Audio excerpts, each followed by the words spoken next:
Welcome to today's reading from the Krishna book. We are on chapter 52, Krsna the Rancora.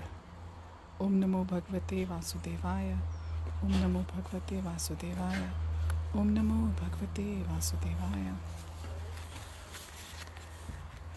When Muchukunda, the celebrated descendant of the Ikshvaku dynasty, was favored by Lord Krishna, he circumambulated the Lord within the cave and then came out.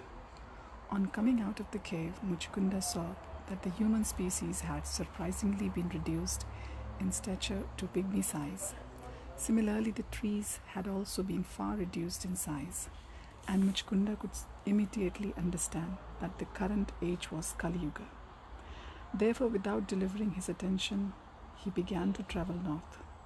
Eventually, he reached the mountain known as Gandhamadana, where there were many trees such as sandalwood and other flowering trees, whose fragrance made anyone who reached them joyful. He decided to remain in that Gandhamadan mountain region to execute austerities and penances for the rest of his life. It appears that this place is situated in the northernmost part of the Himalayan mountains, where the abode of Naranarayan is situated. This place is still existing and is called Badrikashrama. In Badrikashrama, he engaged himself in the worship of Lord Krishna, tolerating all kinds of pains and pleasures and other dualities of this material world. Lord Krishna returned to the vicinity of Mathura, where he fought with the soldiers of Kalyavan and killed them one after another. After this, he collected all the booty from the dead bodies, and under his direction it was loaded on the bullock carts and brought back to Dwarka. Meanwhile, Jarasandha again attacked Mathura, this time with bigger divisions of soldiers numbering 23 Akshauhinis.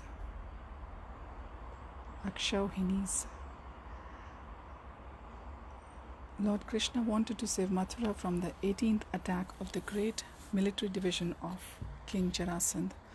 To prevent further killing of soldiers and to attend to the other important business, Lord Krishna left the battlefield without fighting. Actually, he was not at all afraid, but he pretended to be any ordinary human being frightened by the immense quantity of soldiers and resources of Jarasandha. Without any weapons, Krishna left the battlefield. Although his lotus feet were as soft as the petals of a lotus flower, he proceeded for a very long distance on foot. This time Jarasandha thought that Krishna and Balaram were very much afraid of his military strength and were fleeing the battlefield. He followed them with all his chariots, horses and infantry. He thought Krishna and Balaram to be ordinary human beings, and he was trying to measure the activities of the Lord. Due to his pastime, Krishna is known as Rancora, which means one who has left the battlefield. In India, especially in Gujarat, there are many temples of Krishna known as temples of Ranachorji. Ordinarily, if a king leaves the battlefield without fighting, he is called a coward. But when Krishna enacts this pastime, leaving the battlefield without fighting, he is worshipped by the devotees. A demon always tries to measure the opulence of Krishna, whereas a devotee never tries to measure his strength and opulence, but always surrenders unto him and worships him. By following in the footsteps of pure devotees, we can know that Krsna the Rancora left the battlefield not because he was afraid, but because he had some other purpose. The purpose, as it will be revealed, was to attend to a confidential letter sent by Rukmini, his future first wife. Krishna's leaving the battlefield is a display of one of his 6 opulences. Krishna is the supreme powerful, the supreme wealthy, the supreme famous, the supreme wise, and the supreme beautiful. Similarly, he is the supreme renouncer. Srimad Bhagavatam clearly states that he left the battlefield in spite of having ample military strength, even without his militia. He alone would have been enough sufficient to defeat the army of Jarasandha, as he had done 17 times before. Therefore, his leaving the battlefield is an example of his supermost opulence and renunciation. After traversing a very long distance, the brothers pretended to become tired. To mitigate their weariness, they climbed up a mountain many miles above sea level. This mountain was called Pravarashana due to constant rain, for the peak was always covered with clouds sent by Indra. Jarasandha took it for granted that the two brothers were afraid of his military power and had hidden themselves at the top of the mountain. First he tried to find them, searching for a long time, but when he failed, he decided to trap and kill them by setting fires around the peak. He therefore surrounded the peak with firewood and set it ablaze.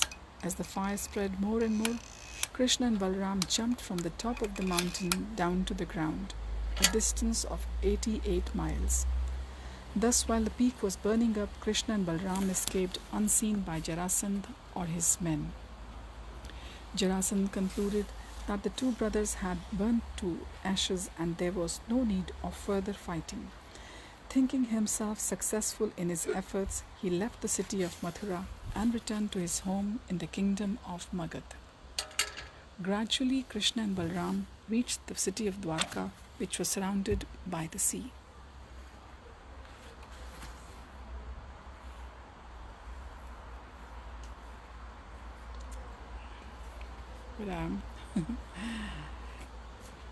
Then, by setting fires around the peak, he therefore surrounded the peak with the firewood and set it ablaze. As the fire spread more and more, Krishna and Balaram jumped from the top of the mountain down to the ground, a distance of 88.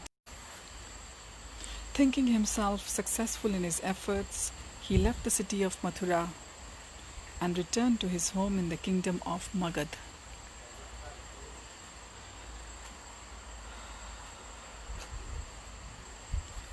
Gradually, Krishna and Balaram reached the city of Dwarka, which was surrounded by the sea. Following this, Sri Balaram married Revati, daughter of King Raivata, ruler of Anarth province. This is explained in the 9th canto of Srimad Bhagavatam. After the marriage of Baladev, Krishna married Rukmini. Rukmini was the daughter of King Bhishmaka, ruler of the province known as Vidarbha.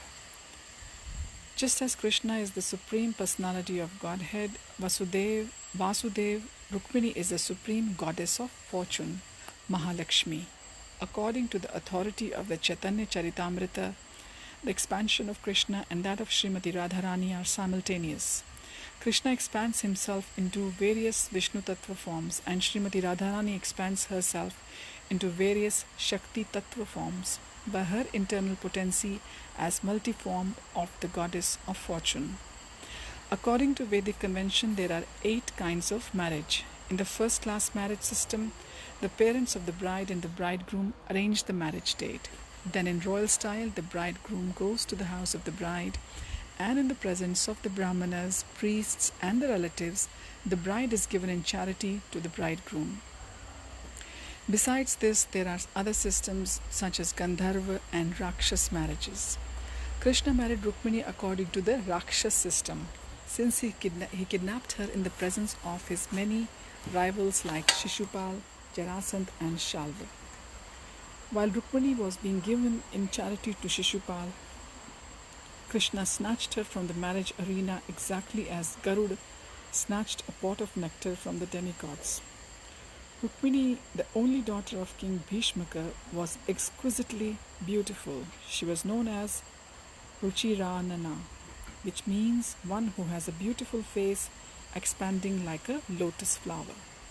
Devotees of Krishna are always eager to hear about the transcendental activities of the Lord. His activities of fighting, kidnapping, and running away from the battlefield are all transcendental, being on the absolute platform, and devotees take a transcendental interest in hearing of them. The pure devotee does not make the distinction that some activities of the Lord should be heard and others avoided. There is, however, a class of so-called devotees known as Prakrit Sahajyas who are very interested in hearing about the Krishna Ras Leelas with the gopis but not about his fighting with his enemies. They do not know that the bellicose activities and his friendly activities with the gopis are equally transcendental. Being on the absolute platform, all the transcendental pastimes of Krishna described in Srimad Bhagavatam are relished by pure devotees through submissive oral reception. They do not reject even one drop. The story of Krishna's marriage with Rukmini is described as follows. The king of Vidarbha, Maharaj Bhishma, was very qualified and devoted prince. He had 5 sons and only one daughter. The first son was known as Rukmi, the second Rukmartha, the third Rukmabahu, the fourth Rukmakesha, and the fifth Rukmamali. The brothers had one younger sister, Rukmini. She was beautiful and chaste and was meant to be married to Lord Krishna. Many saintly persons and sages like Narad Muni used to visit the palace of King Bhishma. Naturally, Rukmini had the chance to talk with them, and in this way she obtained information about Krishna. She was informed about the 6 opulences of Krishna, and simply by hearing about them, she desired to surrender herself to his lotus feet and become his wife. Krishna had also heard of Rukmini. She was the reservoir of all the transcendental qualities, intelligence, auspicious physical features, liberal-mindedness, exquisite beauty, and righteous behavior. Krishna therefore decided that she was fit to be his wife. All the relatives of King Bhishmaka decided that Rukmini should be given in marriage to Krishna. But her elder brother Rukmi, despite the desires of the others, arranged for her marriage with Shishupal, a determined enemy of Krishna. When the black-eyed beautiful Rukmini heard of the deceived, she selected a qualified Brahmana as her messenger. Such a qualified Brahmana is always truthful and is a devotee of Vishnu. Without delay, she sent the Brahmana to Dwarka. Reaching the gate of Dwarka, the Brahmana informed the doorkeeper of his arrival, and the doorkeeper led him to the place where Krishna was sitting on a golden throne. Since the Brahmana had the opportunity to be Rukmini's messenger, he was fortunate enough to see the Supreme Personality of Godhead Krishna, the original cause of all causes. A Brahmana is the spiritual teacher of all the social divisions. Lord Krishna, in order to teach everyone the Vedic etiquette of how to respect a Brahmana, immediately got up and offered him his throne. When the Brahmana was seated on the golden throne, Lord Sri Krishna began to worship him exactly as the demigods worship Krishna. In this way, he taught everyone that worshipping his devotee is more valuable than worshipping him. In due time, the Brahmana took his bath, accepted his meals, and lay down to rest on a bedstead completely bedecked with soft silk. As he was resting, Lord Sri Krishna silently approached and with great respect put the Brahmana's legs on his lap and began to massage them. In this way, Krishna appeared before the Brahmana and said, "My dear Brahmana, I hope that you are executing the religious principles without difficulty and that your mind is always peaceful.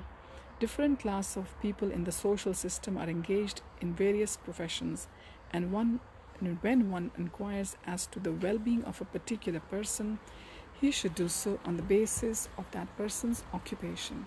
Therefore, when one inquires as to the welfare of a Brahmana, the questions should be worded according to his condition of life so as not to disturb him. A peaceful mind is the basis for becoming truthful, clean, equipoised, self-controlled, and tolerant. Thus, by attaining knowledge and knowing its practical application in life, one becomes convinced about the absolute truth." The Brahmana knew Krishna to be Supreme Personality of Godhead, and still he accepted the respectful service of the Lord on the grounds of Vedic social convention. Lord Sri Krishna was playing just like a human being because he belonged to the Kshatriya division of the social system and was a young boy. It was his duty to show respect to such a Brahmana. Lord Krishna continued, "O best of all Brahmanas, you should always remain satisfied, for if a Brahman is always satisfied, he will not deviate from his prescribed duties, and simply by sticking to one's prescribed duties, everyone, especially a Brahmana, can attain this highest perfection of all desires. Even if a person is as opulent as the king of heaven, Indra, if he is not satisfied, he inevitably has to transmigrate from one planet to another. Such a person can never be happy under any circumstances. But if one's mind is satisfied, even if he is bereft of all possessions, he can be happy living anywhere. This instruction by Krishna to the Brahmana is very significant. The purport is that a true Brahmana should never be disturbed in any situation. In this modern Kali Yuga, the so-called Brahmanas have accepted the abominable position of Shudras or less and still want to pass as qualified Brahmanas. Actually, a qualified Brahmana always sticks to his own duties and never accepts those of a Shudra or of one less than a Shudra. It is advised in the authorized scriptures that a Brahmana may, under awkward circumstances, accept the profession of a Kshatriya or even Vaishya, but never is he to accept the profession of a Shudra. Lord Krishna declared that Brahmana will never be disturbed by any adverse conditions if he scrupulously sticks to his religious principles. In conclusion, Lord Krishna said, I offer my respectful obeisances to the Brahmanas and Vaishnavas, for the Brahmanas are always self-satisfied and the Vaishnavas are always engaged in actual welfare activities for human society. They are the best friends of the people in general. They are free from false egoism and are always in a peaceful condition of mind. Lord Krishna then desired to know about the rulers executing his duties rightly. Krishna said that the king in whose kingdom the citizens are happy is very clear to him. Of course, Krishna could understand that the Brahmana had come with a confidential message. Therefore he said, if you have no objection, I give you liberty to speak about your mission. Okay, we'll continue from here tomorrow with our reading. There's still a few paragraphs to finish this chapter. And we have heard that Krishna left the battlefield when he was fighting with Jarasandha. This was the 18th battle. Krishna had no reason to leave the battle. He could have done exactly what he had done in the earlier 17 battles by just capturing Jarasandha and then later releasing him. But he decided to leave the battlefield this time. And the story actually unfolds of Rukmini's, in our layman's language, do we say, abduction of Rukmini by Krishna. So Krishna and Balram left the battlefield, and how they were approaching the kingdom of Rukmi and inquiring about the kingdom and everything. And Rukmini is none other than Mahalakshmi herself. She is non-different than Radharani, and they are both the internal potency of Lord Krishna. So I'm very much looking forward to how this story unfolds tomorrow. And Krsna the Rancora. Rancor is a very popular title for the Krishna's temple in Gujarat, because of course in Dwarka he went to marry Rukmini. In Dwarka he established the kingdom where he settled down with Rukmini and other queens. But Rukmini, the Mahalakshmi herself, she was the principal queen, because she had all the qualities befitting for a principal queen of Lord Shri Krishna. So thank you very much, and hope you are continuing to enjoy your weekend. I'll be back with all of you tomorrow. Hare Krishna.